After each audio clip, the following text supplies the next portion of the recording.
ایک دفعہ حضور پاک صلی اللہ علیہ وآلہ وسلم صحابہ کی محفل میں جلوہ فرما تھے کہ ایک شخص حاضر ہوا اور عرض کرنے لگا، یا رسول اللہ صلی اللہ علیہ وآلہ وسلم، کوئی ایسا مومن بھی ہے جو جہنم میں رہے گا؟ حضور پاک فرمانے لگے، ہاں، ایک ایسا شخص ہوگا جو جہنم کی گہرائی میں 1000 سال تک رہے گا اور مسلسل اونچی آواز سے پکارتا رہے گا، یا حنانو یا منانو۔ ایک دن وہ اس قدر اونچی بلند آواز سے یا حنانو یا منانو کہے گا کہ حضرت جبرائیل علیہ السلام جہنم کے قریب سے گزرتے ہوئے اسے سن لیں گے۔ حضرت جبرائیل حیران ہوں گے کہ یہ کیسی عجیب بات ہے کہ کوئی مسلسل یا حنانو یا منانو پکار رہا ہے۔ حضرت جبرائیل اللہ کے عرش کے سامنے حاضر ہوں گے اور سر سجدے میں رکھ کر خدا کی تسبیح بیان کریں گے۔ اللہ فرمائے گا، اے جبرائیل سر اٹھاؤ۔ جیسے ہی حضرت جبرائیل سر اٹھائیں گے تو اللہ فرمائے گا کہ بتاؤ جبرائیل، کیا عجب دیکھا آج تم نے؟ حضرت جبرائیل عرض کریں گے، اے ہمارے رب، میں نے جہنم سے آتی ہوئی ایک آواز سنی ہے جو کہ گہرے گھڑے سے لگ رہی تھی۔ کوئی پکار رہا تھا، یا حنانو یا منانو۔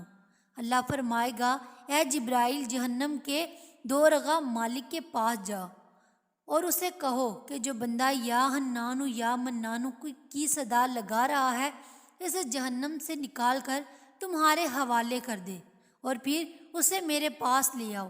جبرائیل علیہ السلام جہنم کے دروازے پر تشریف لے گئے، دروازے پر دستک دیں گے، حضرت مالک باہر آئیں گے۔ حضرت جبرائیل علیہ السلام انہیں اللہ پاک کا حکم سنائیں گے۔ حکم سن کر حضرت مالک علیہ السلام جہنم کے اندر جائیں گے۔ ہمارے پیارے آقا صلی اللہ علیہ وآلہ وسلم نے فرمایا، جیسے ماں اپنے بچوں کو پہچانتی ہے، حضرت مالک ایسے جہنم کو پہچانتے ہیں۔ اس کے باوجود آپ یا حنانو یا منانو کہنے والے شخص کو تلاش نہیں کر پائیں گے۔ باہر تشریف لائیں گے، حضرت جبرائیل علیہ السلام سے عرض کریں گے، اے جبرائیل، جہنم نے گہرا سانس لیا ہے، اس لیے کون سی چیز پتھر ہے، کون سی چیز لوہا ہے اور کون انسان ہے، اس کی پہچان نہیں ہو رہی۔ حضرت جبرائیل پھر اللہ کی بارگاہ میں سجدہ کریں گے۔ اللہ پاک ارشاد فرمائے گا، اے جبرائیل سر اٹھاؤ، تم یا حنانو یا منانو کہنے والے کو کیوں نہیں لائے؟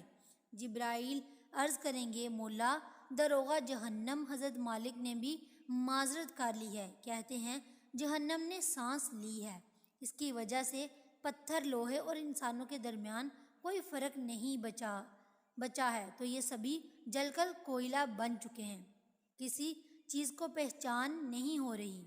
اللہ پاک فرمائے گا، جبرائیل مالک سے کہو میرا بندہ جہنم کے فلاں گڑھے میں فلاں کونے میں اس طرح پڑا ہوا ہے۔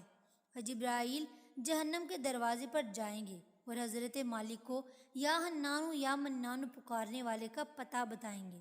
حضرت مالک جہنم کے اندر جائیں گے اور دیکھیں گے ایک شخص ہے، اس کے پاؤں اس کی پیشانی کے ساتھ اور ہاتھ گردن کے ساتھ بندھے ہوں گے اور جہنم کے سانپ بچھو اس کے ساتھ لپٹے ہوئے ہیں۔ حضرت مالک اس کی زنجیریں توڑ دیں گے اور جہنم سے نکال کر حضرت جبرائیل علیہ السلام کے حوالے کر دیں گے۔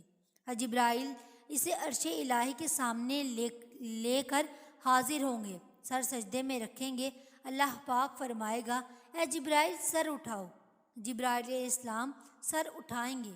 اب اللہ پاک اس بندے سے فرمائے گا، اے بندے، کیا میں تیری بہترین تخلیق نہیں کی تھی؟ کیا میں نے تیری طرف رسول نہیں بھیجے تھے؟ کیا ان رسولوں نے تمہیں میری کتاب نہیں سنائی تھی؟ کیا میرے رسولوں نے تجھے نیکی کا حکم نہیں دیا تھا، تجھے برائی سے منع نہیں کیا تھا؟ وہ بندہ ساری باتوں کو مانے گا، اقرار کرے گا، یا اللہ، تو نے میری بہت اعلیٰ تخلیق فرمائی، تیرے رسول بھی تشریف لائے، انہوں نے تیرے احکام بھی سنائے۔ اللہ پاک فرمائے گا، پھر تو نے فلاں فلاں گناہ کیوں کیے؟ وہ عرض کرے گا، یا اللہ، میں نے اپنی جان پر ظلم کیا، جس کی سزا مجھے جہنم میں ڈال کر دیا گیا۔ اے اللہ، اس کے باوجود میری امید نہیں ٹوٹی، مجھے تیری رحمت سے امید تھی، اس لیے میں یا حنانو یا منانو پکارتا رہا۔ مولا تو نے مجھے فضل سے جہنم سے نکالا ہے، یا اللہ مجھ پر رحم فرما دے۔ اللہ پاک فرمائے گا، اے فرشتوں گواہ ہو جاؤ، میں نے اس بندے پر رحم کیا اور اسے معاف کیا۔ آئیں دوستو، سب اپنا اپنا محاسبہ کرتے ہیں۔ کیا ہم میں کوئی ایسا ہے کہ جو کہہ سکے کہ میں اپنے اعمال کا حساب دے سکتا ہوں؟ اپنے اپنے گریبانوں میں نظر ڈالیے، کوئی ایسی خوبی یا نیکی جس پر ہمیں یقین ہو کہ ہمیں دوزخ میں نہیں ڈالا جائے گا۔ ہزاروں سال کی عبادتیں بھی رد ہوتی دیکھی گئی ہیں، تو بس اللہ سے دعا کرتے ہیں کہ اللہ، ہم جانتے ہیں کہ اگر ہمارے اعمال کا سخت حساب لیا گیا تو یقیناً ہم نہیں بچ پائیں گے۔ ہم بے حد گناہ گار ہیں، لیکن اے اللہ پاک، ہم تیری رحمت کا سوال کرتے ہیں۔ ہم سے حساب اپنے عدل و انصاف پر نہ لینا، بلکہ ہم پر اپنی رحمت اور عطا کا سایہ رکھنا۔ اے اللہ پاک، ہماری دعا کو قبول فرما، آمین۔